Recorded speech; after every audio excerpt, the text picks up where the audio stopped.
Hi, I'm Krista, the owner of Cincy Photo Pro, and this video is here to help you learn how I like real estate photography shoots to go, what we look for when we enter a home, and basic settings to start with.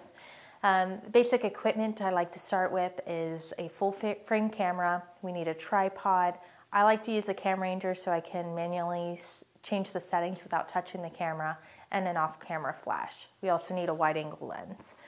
So first things when we come to a property, we try not to park in the driveway if possible, just so we're not in the way of the homeowners, and our cars are not in the shots when we're doing the outside photos.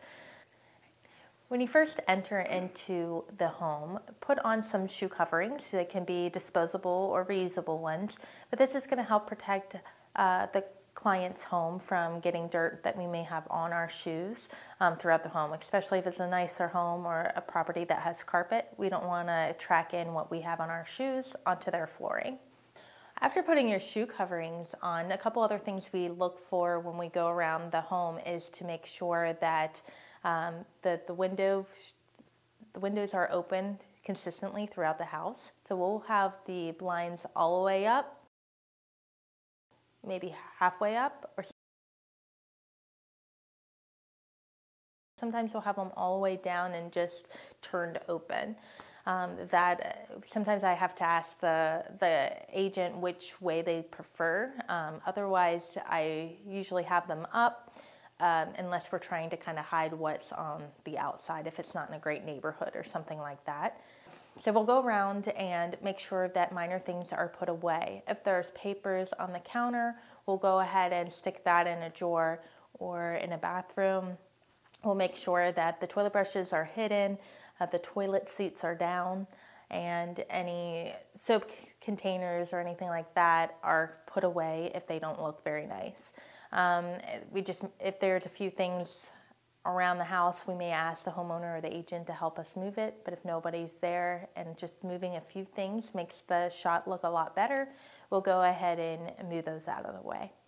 So in an average room, the height of the camera should be about light switch height, and in the bathroom, we'll usually bring it down a little bit, just above the countertops, and in a kitchen, we'll bring it up so that we're not seeing the bottom of the top cabinets.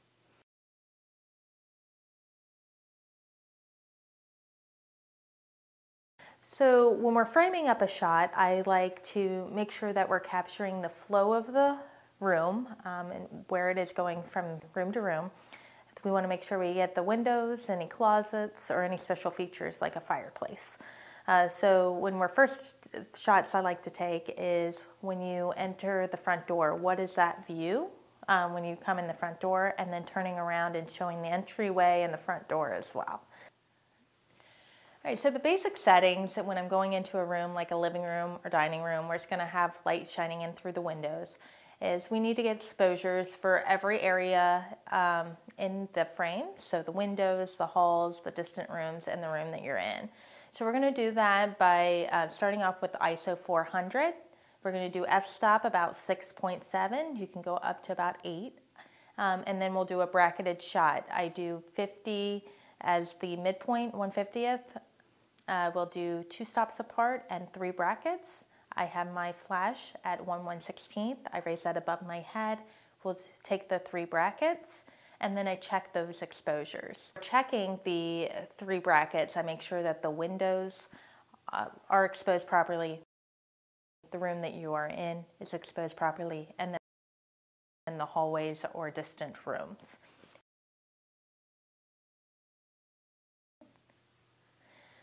Now, if I looked over these 3 bracketed images and there was an area that wasn't exposed properly, what do you think you would do?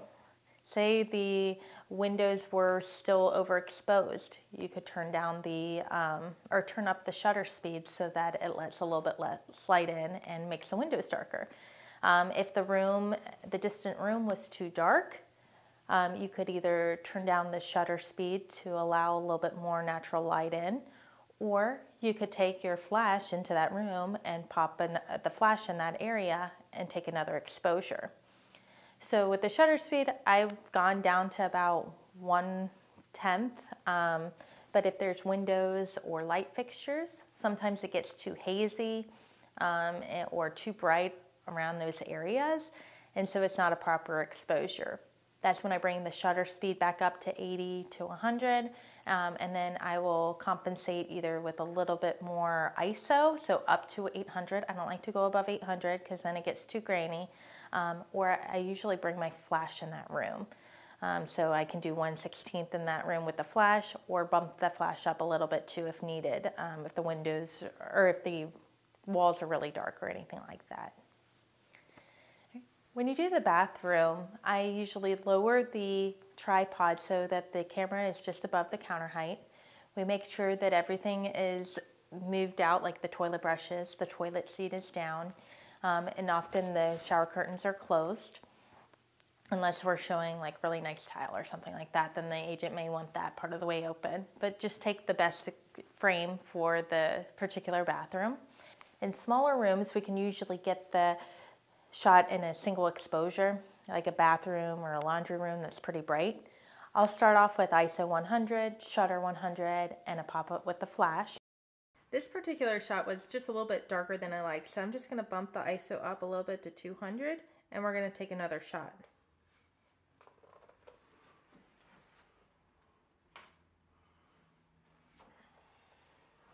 To me, that exposure is a lot better, and I'm pretty good with that. When you're ready to do the outside photos, I often do those in a single exposure. I set my settings at an ISO 100, and then the shutter speed is between 1 and 400 depending on how bright it is outside. If it's super bright and you want to do bracketing, that's fine as well.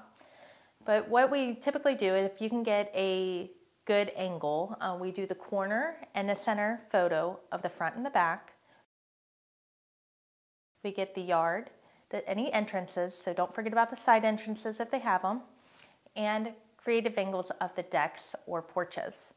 If there's umbrellas on the patio furniture, we make sure that those are up. And if there might be a couple minor things like the cushions have fallen over or there's a dog toy in the yard, we make sure that we move those so that, or we fix those so that it looks good for the photo.